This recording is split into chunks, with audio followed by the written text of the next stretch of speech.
রাঙ্গামাটিতে পাহাড় ধস ও বন্যা ব্যাপক ক্ষয়ক্ষতি হয়েছে। সবচেয়ে বেশি ক্ষতিগ্রস্ত হয়েছে জেলার 10 উপজেলায় গ্রামীণ সড়ক, কৃষি খাত ও মৎস্য খাত।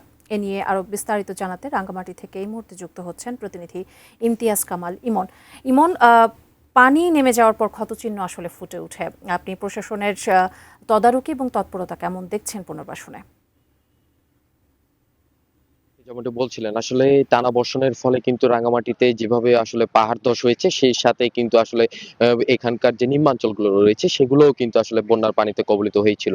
এরপরে গত 7-8 দিন আসলে এইখানকার বন্যা কবলিত স্থানগুলোতে আসলে পানি থাকার পরে আসলে গত 2 দিন ধরে যেহেতু আকাশে আর মেঘ নেই, বৃষ্টিপাতও হচ্ছে না, সেক্ষেত্রে কিন্তু আসলে বন্যার পানি নামতে শুরু করেছে। এর ফলে কিন্তু আসলে সে যে বন্যা কবলিত এলাকাগুলো রয়েছে সেখানে কিন্তু আসলে বন্যার পানি নামলেও সেখানকার যে বন্যা কবলিত যে ক্ষতির এবং যে ক্ষতচিহ্ন সেটি কিন্তু আসলে রয়ে গেছে। আর এর ফলে কিন্তু আসলে এখানকার যে গ্রামীণ সড়ক, রোডস এর যে সড়ক বিভাগের যে সড়কগুলো রয়েছে সেগুলো কিন্তু আসলে ব্যাপক ক্ষতিগ্রস্ত হচ্ছে। প্রায় 5,500 কিলোমিটার আসলে সড়ক কিন্তু এই বন্যায় এবং পাহাড় ধসে ক্ষতিগ্রস্ত হয়েছে। সেই সাথে ক্ষতিগ্রস্ত হয়েছে এখানকার কৃষি খাতে। এখানে প্রায় কৃষি জমি প্রায় 3,500 কৃষি হেক্টর কিন্তু জমি ক্ষতিগ্রস্ত হচ্ছে। সেই সাথে এখানে প্রায় 1.5 কোটি টাকার অধিক প্রাণী সম্পদ বিভাগ যেটি জানিয়েছে, 1.5 কোটি টাকার অধিক তাদের পশু পাখি আসলে ক্ষতিগ্রস্ত হয়েছে। সেই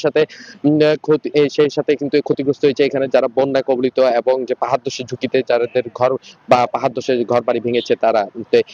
এরপর থেকে আসলে যেহেতু আসলে এই বন্যা পরবর্তী যে পরিস্থিতি সেটি আসলে কিন্তু এখানকার প্রশাসনের পক্ষ থেকে ব্যাপক যে এখানকার যে ক্ষতিগ্রস্ত এলাকাগুলো সেগুলো পরিদর্শন করছেন এখানকার পার্বত্য প্রতিমন্ত্রী, সংসদ সহ স্থানীয় প্রশাসন, তারা তালিকা করছেন এবং যাতে এখানকার যারা ক্ষতিগ্রস্ত পরিবার আছে তাদেরকে দ্রুত পুনর্বাসন করা যায়। এবং আমি গতকালই কথা বলছিলাম আসলে জেলা প্রশাসক নাজনা আসমির সাথে, তিনি আমাকে জানিয়েছে আসলে এখানকার যারা ক্ষতিগ্রস্ত পরিবার আছে তাদেরকে যাতে দ্রুত পুনর্বাসন করা যায় সেই জন্য কিন্তু আসলে তাদের যে ঊর্ধ্বতন দপ্তর আছে সে ত্রাণ মন্ত্রণালয়ে তারা লিখিত আবেদন করেছে যাতে এখানকার ক্ষতিগ্রস্ত পরিবারদেরকে আসলে যাতে পুনর্বাসনের জন্য টিন থেকে শুরু করে যে আর্থিক অনুদান সেটি প্রদান করা হয়।